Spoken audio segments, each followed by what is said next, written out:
ಬೆಂಗಳೂರು ಅಭಿವೃದ್ಧಿ ಪ್ರಾಧಿಕಾರ.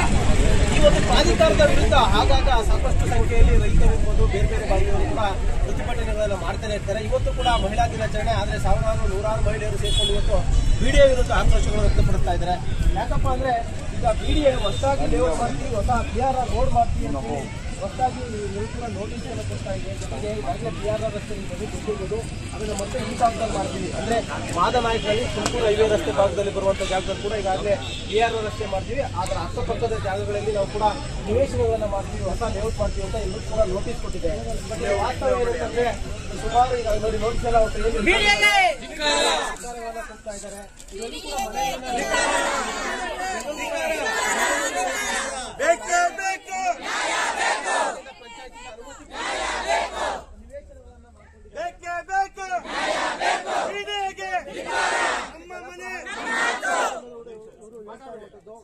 ಬಿಡಿಎಗೂ ಬಂದು ಕೂಡ ಪ್ರತಿನಿತ್ಯ ನೂರಾರು ಸಂಖ್ಯೆಯಲ್ಲಿ ಬಂದು ಒಂದು ಮನವಿಯನ್ನು ಕೊಡ್ತಾ ಇದ್ದಾರೆ. ಈ ಒಂದು PRR ರಸ್ತೆ ಯೋಜನೆ ಅದನ್ನು ಕೈ ಬಿಡಬೇಕು, ಜೊತೆಗೆ ಅಕ್ಕಪಕ್ಕದಲ್ಲಿ ಹೊಸದಾಗಿ ಲೇಔಟ್ ಮಾಡೋಕೆ ಏನ್ ಮುಂದಾಗಿದ್ರೆ ಅದನ್ನು ಕೈ ಬಿಡಬೇಕು ಅಂತ ಮನವಿಗಳನ್ನು ಮಾಡ್ಕೊತಾ ಇದ್ದಾರೆ. ಈಗಾಗಲೇ BDA Shivaram Karanth layout, Kempegowda layout ಕೂಡ ನಿರ್ಮಾಣ ಮಾಡಿದೆ. ಕೆಂಪೇಗೌಡ ಲೇಔಟ್ ನಿರ್ಮಾಣ ಮಾಡಿದ್ರೆ ಇನ್ನೂ ಕೂಡ ಅಲ್ಲಿ ಮನೆ ಕಟ್ಟಕ್ಕೆ ಆಗಂತ ಪರಿಸ್ಥಿತಿ ಇದೆ, ಮೂಲಭೂತ ಸೌಕರ್ಯವೂ ಇಲ್ಲ. ಮತ್ತೊಂದು ಕೂಡ ಶಿವರಾಮ್ ಕಾರಂತ್ ಇನ್ನೂ ಕೂಡ ನಿರ್ಮಾಣ ಹಂತದಲ್ಲೇ ಇದೆ. ಇಂತಹ ಸಂದರ್ಭದಲ್ಲಿ ಹೊಸದಾಗಿ ಲೇಔಟ್ ಚಿತ್ರ ಯಾಕೆ ಬೇಕು, ಇರೋ ಲೇಔಟ್ ಮೇಲೆ ಸರಿಯಾಗಿ ಮಾಡ್ತಾ ಅನ್ನೋದು ಕೂಡ ಅವರ ಒಂದು ಮಾತು. ಸಾಕಷ್ಟು ಮಹಿಳೆಯರಿದ್ರು, ಅವ್ರು ಮಾತಾಡ್ಸೋಣ. ಮೇಡಮ್ ಹೇಳಿ, ಏನ್ ಬಿಡಿಎಯಿಂದ ಯಾವ ಏನಂತ ನೋಟಿಸ್ ಕೊಟ್ಟಿದ್ದಾರೆ, ನೀವೆಲ್ಲ ಎಷ್ಟು ದಿನ ವಾಸ ಮಾಡ್ತಾ ಇದ್ದಾರೆ? ಮೊದಲನೇದಾಗಿ ಕರ್ನಾಟಕ ಜನತೆಗೆ ಮಹಿಳಾ ದಿನಾಚರಣೆಯ ಶುಭಾಶಯಗಳು. ಇವತ್ತು ನಾವು ಖುಷಿಯಾಗಿ ಅದನ್ನ ಸೆಲೆಬ್ರೇಟ್ ಮಾಡಕ್ಕೆ ಆಗ್ತಿಲ್ಲ, ಬಿಕಾಸ್ ಬೀದಿಗೆ ಇಳಿದು ನಾವು ಹೋರಾಟ ಮಾಡೋ ಪರಿಸ್ಥಿತಿ ಬಂದಿದೆ. ನಾವೆಲ್ಲ ಸ್ಟೂಡೆಂಟ್ಸ್, ಇದೇ ಕಾರಣಕ್ಕೆ ಅಪ್ಪ ಅಮ್ಮ ದಿನ ರಾತ್ರಿ ಮಲ್ಗಲ್ಲ. ಅವ್ರನ್ನ ನೋಡಿ ನೋಡಿ ನಮಗೂ ಸಹ ಬೇರೆ ಏನ್ ಕೆಲಸ ಮಾಡಕ್ ಆಗ್ತಿಲ್ಲ, ಎಕ್ಸಾಮ್ಸ್ಗೆ ಫೋಕಸ್ ಮಾಡಿ ಓದಕ್ಕೂ ಆಗ್ತಾ ಇಲ್ಲ.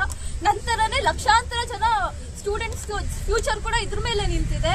ಮತ್ತೆ ಬಿಡಿಎಗೆ ಹೇಳೋದೇನಂದ್ರೆ ಅದು ಇರೋದೇ ಬೆಂಗಳೂರು ಡೆವಲಪ್ಮೆಂಟ್ ಅಥಾರಿಟಿ ಅಂತ. ಹಂಗಿರೋವಾಗ ಡೆವಲಪ್ಮೆಂಟ್ ಮಾಡಕ್ಕೆ ಅಂತ ಹೇಳಿ ಲಕ್ಷಾಂತರ ಮನೆಗಳನ್ನ, ಸಂಸಾರಗಳನ್ನ ಬೀದಿಗೆ ಹಾಕ್ತಾ ಇರ್ತೀರಾ.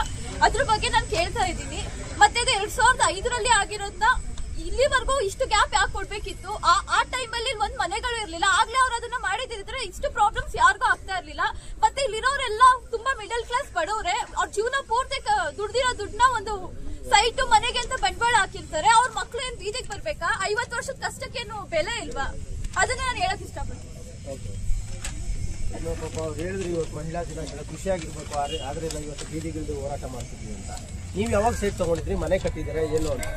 ಆಲ್ರೆಡಿ ಇದಕ್ಕೂ ಮುಂಚೆ ಯಾವ ನೋಟಿಸು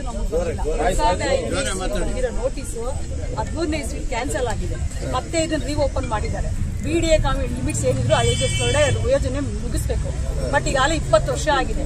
20 ವರ್ಷ ಆದ್ಮೇಲೆ ಬಂದು ನಾವು ಏಕಾಏಕಿ ಈ ತರ ಮಾಡ್ತೀವಿ ಅಂದ್ರೆ ಜನಗಳು ನಾವೆಲ್ಲೂ ಹೋಗೋಣ, ಇರೋ ಬರೋದೆಲ್ಲ ಮಾರ್ಕೊಂಡು ಬಂದು ಇಲ್ಲಿ ಮನೆ ಕಟ್ಟಿದೀವಿ ನಾವು. ಈಗ ದಿಢೀರಂತ ಖಾಲಿ ಮಾಡಿ ಮನೆ ಮಾಡಿ ಅಂದ್ರೆ ನಮ್ಗೆ ಇವಾಗ ಏನಕ್ಕೆ ರಿಜಿಸ್ಟರ್ ಮಾಡಿಸ್ಕೊಂಡ್ರು? ಕಂದಾಯ ಎಲ್ಲ ಯಾಕೆ ಕಟ್ಸ್ಕೊಂಡಿದ್ದಾರೆ ನಮ್ಮ ಹತ್ರ ಅವರು? ಇಷ್ಟೆಲ್ಲ ಕೊಟ್ಬಿಟ್ಟು ಇನ್ನೇನು BBMP ಬರ್ತಾ ಇದೆ. ಇದು ಇಷ್ಟರಲ್ಲಿ ನಮ್ಗೆ ಇವಾಗ ನೀವು ನೋಟಿಸ್ ಕೊಟ್ಬಿಟ್ಟು ಖಾಲಿ ಮಾಡಿ ನಾವೆಲ್ಲ ಎಲ್ಲೋ ಹೋಗೋಣ? ವಿಶ್ವ ದಿನಾಚರಣೆ ಏನ್ ನಾವು ಇಲ್ಲಿ ಏನ್ ಮಾಡ್ದಂಗ ಆಯ್ತು ಇವಾಗ ಲೇಡೀಸ್ ನಮ್ಗೆ?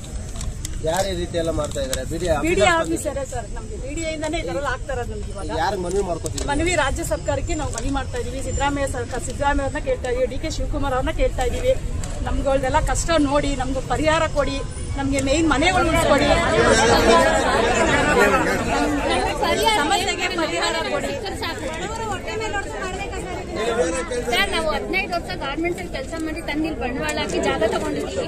ಇವಾಗ ಬಂದ್ ನಾವು ಮನೆ ಕಟ್ತಾ ಇದೀವಿ. ಇವಾಗ ಬಂದ್ ಬಿಡಿಎ ಅಕ್ವೈರ್ ಮಾಡ್ಕೊತೀವಿ ಅಂದ್ರೆ ನಾವ್ ಎಲ್ಲೋಗೋಣ ಸರ್?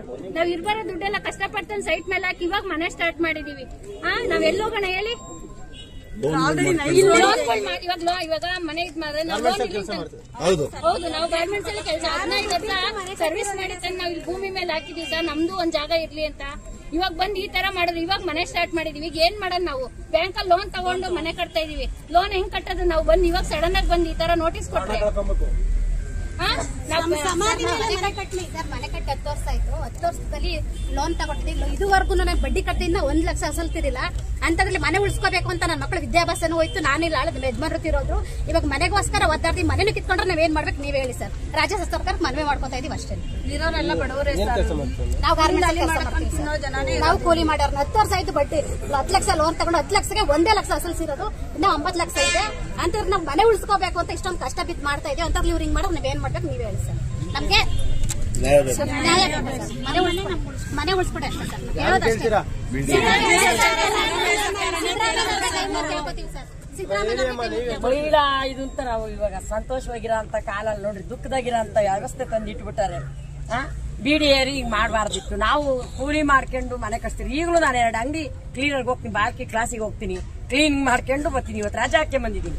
ಈ ತರ ನಾವು ಮಾಡೋರು ಏನೂ ಇಲ್ಲ, ಊರಲ್ಲೂ ಏನೂ ಇಲ್ಲ. ಇಲ್ಲಿ ಏನೋ ಒಂದ್ ಸೈಟ್ ಇಲ್ಲಿ ಮನೆ ಎಲ್ಲ Bhalki class, computer class clean ಮಾಡ್ಕೊಂಡು 2 ಅಂಗಡಿ ಮಾಡ್ಕೊಂಡು ಅದೊಂದು ಕ್ಲಾಸ್ ಕ್ಲೀನ್ ಮಾಡ್ಕೊಂಡು ನಾವು ಮಾಡ್ಕೊಂಡು ನಾವ್ ಹೆಂಗ ಹೊಟ್ಟೆ ಜೀವನ ಮಾಡ್ತೀವಿ. ಹಿಂಗ್ ಮಾಡ್ತಾ ಇದೀವಲ್ಲ ಮನೆ ಲೋನ್ ತೀರ್ಸೋದು ಈ ತರ ದುಃಖ ಹೆಂಗ್ ಮಾಡ್ಬೇಕು ನಾವು. ಈ ತರ ಮಾಡಬಹುದಾ? ಸರ್ಕಾರ ರೋಡ್ ಮಾಡ್ಬೇಕಾ ಸರ್? ರೋಡ್ ಅವಶ್ಯಕತೆ ಇದೆಯಾ ಸರ್? ರೋಡ್ ಮಾಡ್ತಾರೆ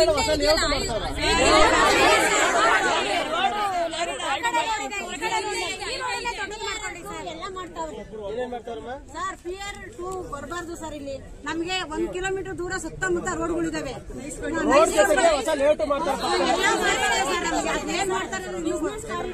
ಟರ್ಮಿನಲ್ ಅಂತ ಕೊಟ್ಟಿದ್ದಾರೆ ಸರ್. ನಮ್ಗೆ ಅದ್ರ ಅವಶ್ಯಕತೆ ಇಲ್ಲಿಲ್ಲ ಸರ್. 40,000 ಮನೆಗಳಿದಾವೆ. ಅವಷ್ಟು ಒಡ್ಕೊಂಡು ಅವರು ಬಿಸ್ನೆಸ್ ಕಾರಿಡಾರ್ ಮಾಡ್ಬೇಕಾ ಸರ್? ಇದು ಅವಶ್ಯಕತೆ ಇದೆಯಾ? ಇದು ಗಮನಕ್ಕೆ ಬಂದಿಲ್ವಾ? ಅಥವಾ ಬಂದಿದ್ದು ಅವೈಜ್ಞಾನಿಕವಾಗಿ ಏನಾದ್ರು ಅವ್ರು ಇದು ಮಾಡ್ತಾ ಇದಾರಾ? ಇದು ನಮ್ಗೆ ನ್ಯಾಯ ಬೇಕು ಸರ್. ಇದು ಬೇಡ ಸರ್, ಯಾವ ರೋಡ್ ಬೇಡ. 2005-2006 ಇಸ್ವಿಲಿ ಭೂಸ್ವಾಧೀನ ಮಾಡ್ಕೋತೀವಿ ಅಂತ ಹೇಳಿ ಕೆಲವು ಸರ್ವೆ ನಂಬರ್ಗಳನ್ನ ಕೊಟ್ಟಿದ್ರು ಸರ್.